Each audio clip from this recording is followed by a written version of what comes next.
Yeah, back with you today. Hope everybody's been doing great.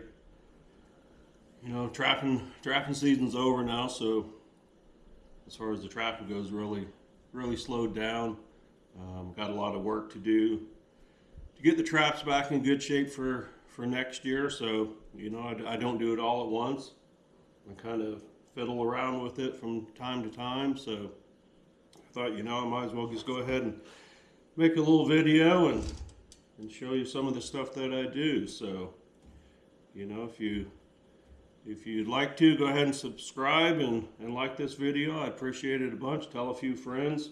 That would go a long way for me. So I'm gonna just do a little video on my live cages, what I do after the season's done. You know, I gotta make sure they're still in good shape, so they'll be ready for next season.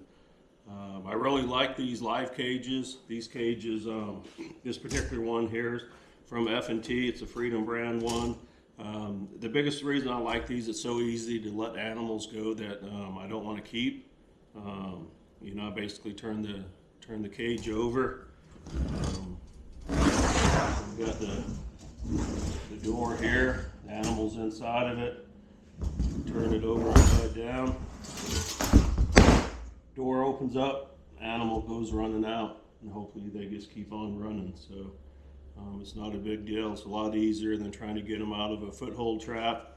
The animal's not hurt in a foothold trap, but at the same time they can hurt you while you're trying to get them out. So this does make it a lot easier. So yeah, I use two different brands of live cages. I use this one and then another one. I'll do another video here a little bit later on actually how I end up setting these live cages. The other one's from a guy that's involved with Idaho Trappers Association and the Intermountain Fur Harvesters Association. Bernie Nelson, he makes them. Awesome traps, very good. I've caught a lot of bobcats in his traps and in pine marten. So one of the things with the pine marten, with this trap is I have to modify the front of it here to keep the pine marten from sliding out in between these rods here. And also on the bait door, I do a little modification on it so the pine marten cannot squeeze through that area. So I don't have to do no modifications on the one Bernie makes. It doesn't have the bait door. The front of it's solid wire, kind of like this. So yeah, so let me get going and showing you kind of what I do. These traps I use this year, so I kind of look over them, make sure none of the rings that are holding everything together are starting to come loose or anything. Sometimes they do break, they get snagged on stuff if I did catch something in them. Pine martens are kind of hard on them. I did catch a fisher this year that it was one of Bernie's traps. I didn't have to modify it. It took the wire, just like on the side here, that was on the door, and tore a big hole in it and got out. So I guess I look over everything, make sure everything's looking real good on it. That's just one of the rings here. Looks like it's getting ready to come off. So I can take it rest of the way off. It was ready to fall off. I just use these trap and tag. I call them hog rings. They work really good. So pretty much what was on them. Just give them a good crimp, and they're on. So yeah, so this one here is looking pretty good. I do kind of make sure the trigger and everything is still working good. So I'll go ahead and set it. These ones here have a little notch on them. The idea for someone wanting to get into using live cages or kind of seeing them for the first time, they're pretty easy to to set. Slide those little rings up over here.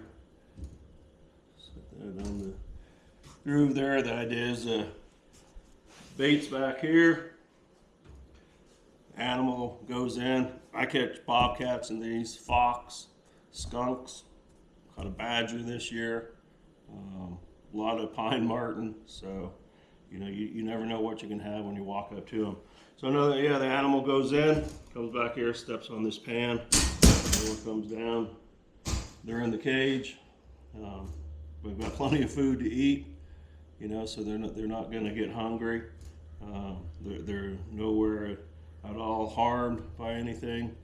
Just like the foothold traps, they're not harmed by those either. So they just kind of hang out in there and eat the food, and they've got a nice warm place to stay because of how I set these. They're completely covered up. So that is those. So we also got on this type of live cage, it's got a bait door. I flipped it on its side so it's a little easier to see. Normally this is the top of it. It sets up like that. So I store these with these off. Makes them easier to stack other traps on top of them. I've got about 75 of these between these and the ones Bernie makes. So yeah, so you open up the door, put your bait down in here, either tie it to the back here or just put it right down on the bottom. Make sure you definitely put these back on. I had a pine marten this year, I forgot to. It was on there, but it wasn't latched. I flipped the cage up to pull the pine marten out. I mean, it was still alive, and the bait door opened up, and off the pine marten went. Very first pine marten of the year. Second pine marten, second trap I checked, it wasn't a pine marten trap, it was a bobcat set. I set these 4 bobcats, but I do catch other critters. So yeah, I just put these back in on the inside for storage. Let's flip the lid. I also had to start using the cables on them.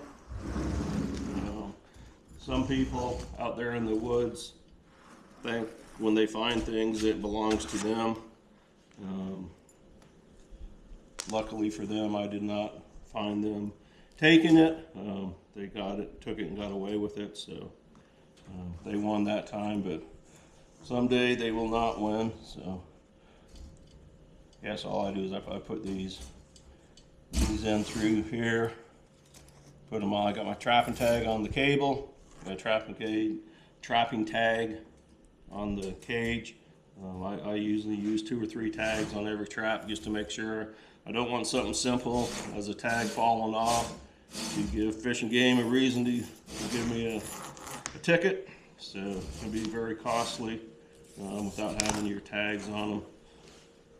So then I got a good quick release, kind of a big one. I ordered a bunch of these a couple years ago, meaning to order large, and I got the extra large, so I have more than enough of these to last me a while. So since I have them, I use them.